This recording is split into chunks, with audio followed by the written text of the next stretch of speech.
Beaucoup de personnes pensent que l'astrologie, du fait que les planètes, entre guillemets, gouvernent notre vie, nous forge un destin et que nous ne pouvons pas y changer quelque chose. Alors je vais revenir sur ça. Premièrement, les planètes ne nous gouvernent pas. Elles sont comme des voisines dans le système solaire. Nous les influençons aussi bien qu'elles nous influencent. L'univers tout entier est composé d'éléments qui s'inter-influencent, qui interagissent entre eux. Et les planètes sont positionnées dans l'espace en fonction de ce que chaque élément de l'univers décide. L'espace est le résultat de cet inconscient collectif qui décide que les interactions entre chaque chose soient ainsi placées dans l'univers. L'espace n'est pas configuré par hasard. Les planètes ne sont pas positionnées aux endroits où elles sont par hasard. Nous avons tendance à employer le terme de hasard lorsqu'il s'agit de quelque chose que l'on ne contrôle pas. Mais s'il y a quelque chose que l'on ne connaît pas de soi, c'est l'inconscient. Et j'aime employer cette expression de Carl Gustav Jung, qui est l'inconscient collectif. Cet inconscient collectif se trouve à l'intérieur de tout élément, de tout atome, de tout ce qui compose chaque élément de l'univers, qu'il s'agisse de l'air, des minéraux, des végétaux, des espèces humaines ou autres. Cet inconscient, eh bien, nous n'en avons par essence pas conscience, et nous ne savons pas, du fait que c'est inconscient, qu'en réalité, c'est nous qui décidons de la façon dont les choses se passent, de l'interaction entre les éléments de l'univers. Tout est en tout. Les étoiles, les planètes peuvent être vues dans n'importe quel point de l'univers.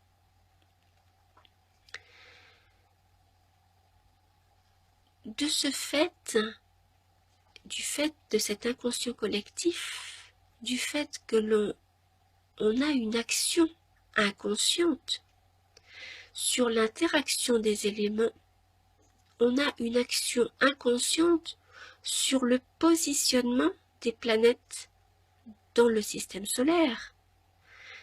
Mais je vais aller encore plus loin. On a une action inconsciente sur le positionnement de chaque élément de l'univers. Partant de là, les planètes ne nous gouvernent pas plus que nous les gouvernons. Nous faisons partie d'un tout. Comme nous, elles font partie de cet ensemble, à savoir l'univers. Elles ont un inconscient, comme nous avons un inconscient, et elles décident tout comme nous de l'interaction entre chaque élément de l'univers. Et aussi petits que nous soyons, nous pouvons avoir des répercussions comme des vagues dans un océan, dans l'univers. Alors, il y a une place pour le destin et il y a une place pour le libre arbitre, mais les deux ne se contredisent pas. Le libre arbitre, c'est ce que je viens d'expliquer, c'est-à-dire qu'il s'agit d'un inconscient collectif, l'inconscient de chaque élément, qui vient faire interagir chaque chose, les placer à tel endroit et faire en sorte que l'espace soit de telle grandeur configurés de telle façon et chacun a la possibilité de faire bouger les choses, quelle que soit l'intensité, j'ai envie de dire, de son action. Chacun a un libre arbitre. Chacun peut décider que tel jour les choses seront ainsi, tel jour les choses seront autrement, que telles actions seront menées, que tel système sera modifié. Chacun peut mener l'action qu'il souhaite chaque jour. On peut modifier ce que l'on veut, on peut inventer des choses, on peut créer des systèmes, on peut modifier ce qui existe. Et nous sommes comme des gouttes d'eau dans un vaste océan qu'on peut considérer comme étant l'univers. Et ces gouttes d'eau sont des petites actions. Imaginons maintenant que, et c'est le cas, que tous les éléments de l'univers aient un libre arbitre. Et c'est le cas. Chaque élément de l'univers a un libre arbitre. Donc chacun décide de ce qu'il souhaite. Et cela est inconscient. Parfois c'est conscient, parfois c'est inconscient. Pouvez-vous imaginer l'ensemble des forces qui régissent l'univers décider une à une de la façon dont chaque élément de l'univers va interagir avec le reste de l'univers?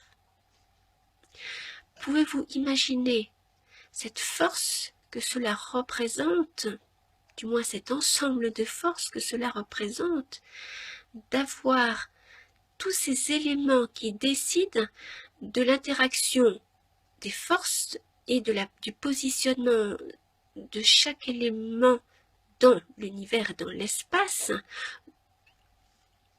On a ainsi un ensemble de forces qui se tiraillent les unes envers les autres,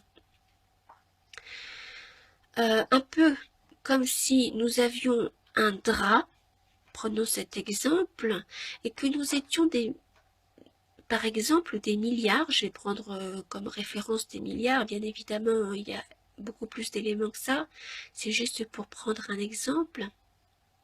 Imaginez que nous soyons des milliards à tirer sur un drap. Supposons que le drap soit l'univers.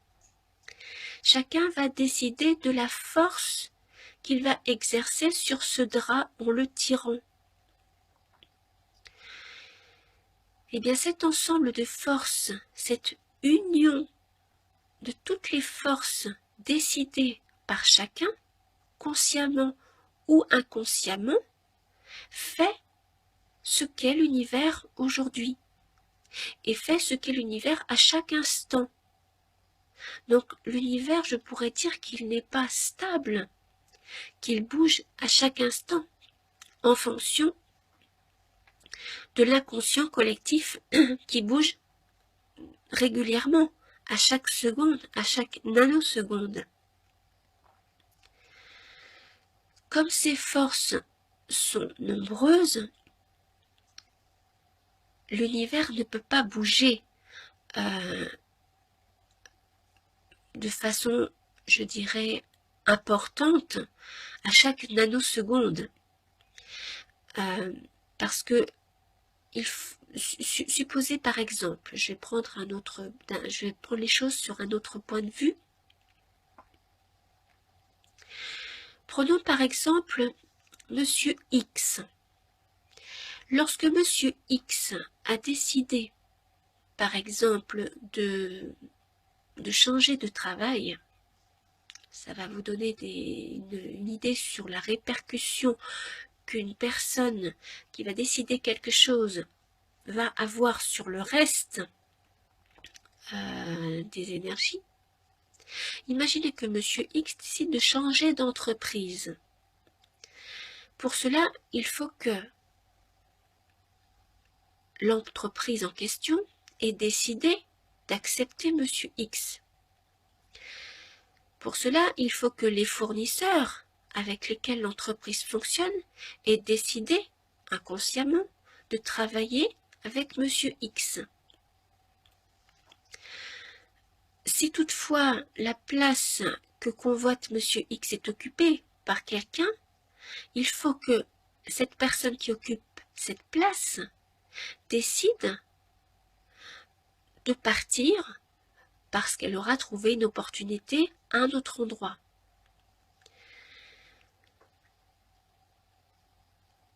Et cela implique un effet boule de neige. Je me suis juste arrêtée à cela pour vous montrer que même si c'est d'un point de vue encore non réalisé, c'est-à-dire que Monsieur X n'est pas encore rentré dans l'entreprise, avant même qu'il ne soit rentré dans l'entreprise, si lui inconsciemment décide à cette volonté de rentrer dans cette entreprise, il faut que de l'autre côté, un ensemble de forces ait bougé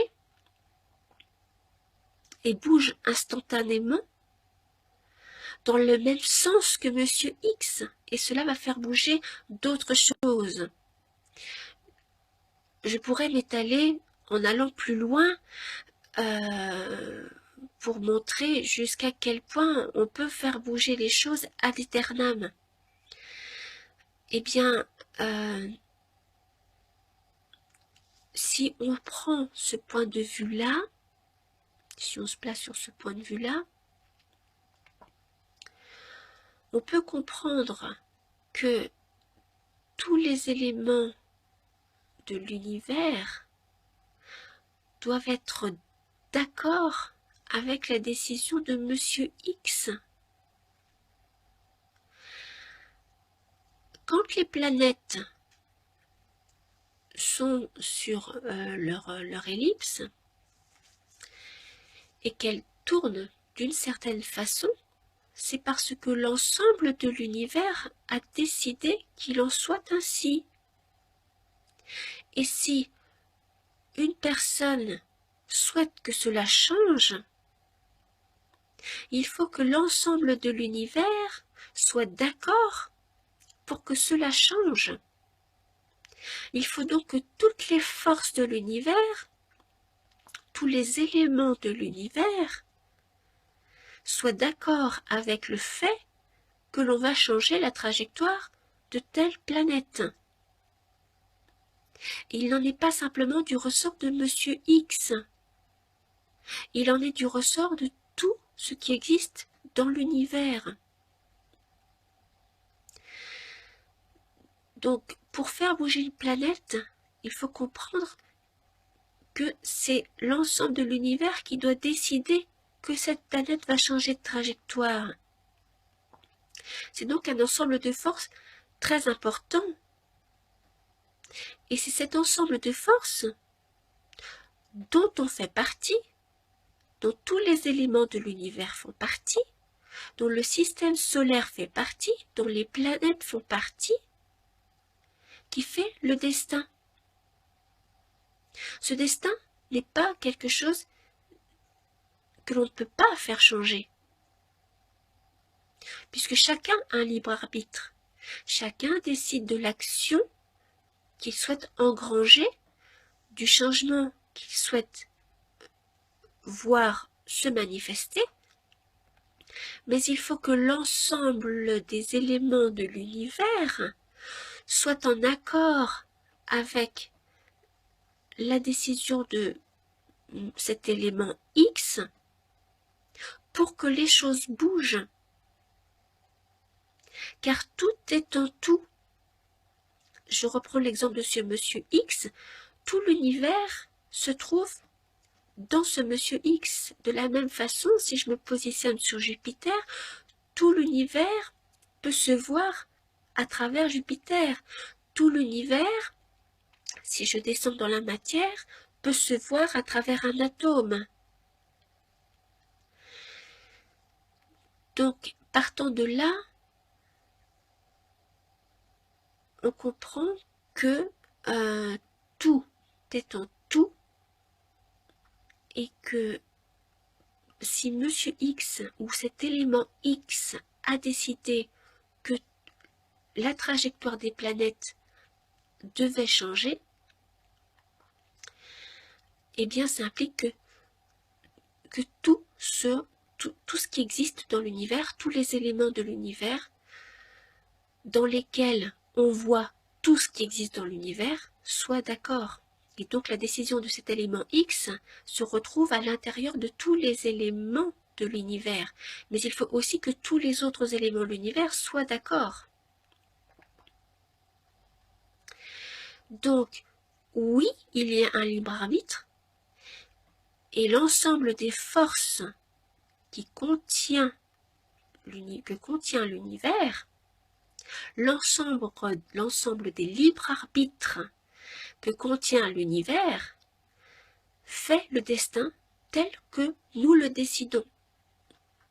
On peut le changer, on a le droit de le changer, on a le libre arbitre de le changer, mais c'est nous tous, cette unité que nous formons, qui fait cette force qu'on appelle le destin. Voilà. Mais ça n'est pas irréfutable. Ça ne veut pas dire qu'on ne peut pas changer les choses. Par conséquent, lorsque l'on regarde dans les éphémérides ou dans le ciel la position des planètes du système solaire, ou de la Lune comme satellite de la Terre, ou de Pluton, qui n'est pas considéré comme une planète, eh bien, cela fonctionne. Parce que les forces exercées par l'univers, par tous les éléments de l'univers sur le système solaire, par l'inconscient collectif, font que l'univers est ainsi dessiné, font que le système solaire est ainsi dessiné, font que la trajectoire des planètes du système solaire est ainsi dessinée. On peut le changer, mais il faut le vouloir. Voilà. Donc j'espère avoir répondu à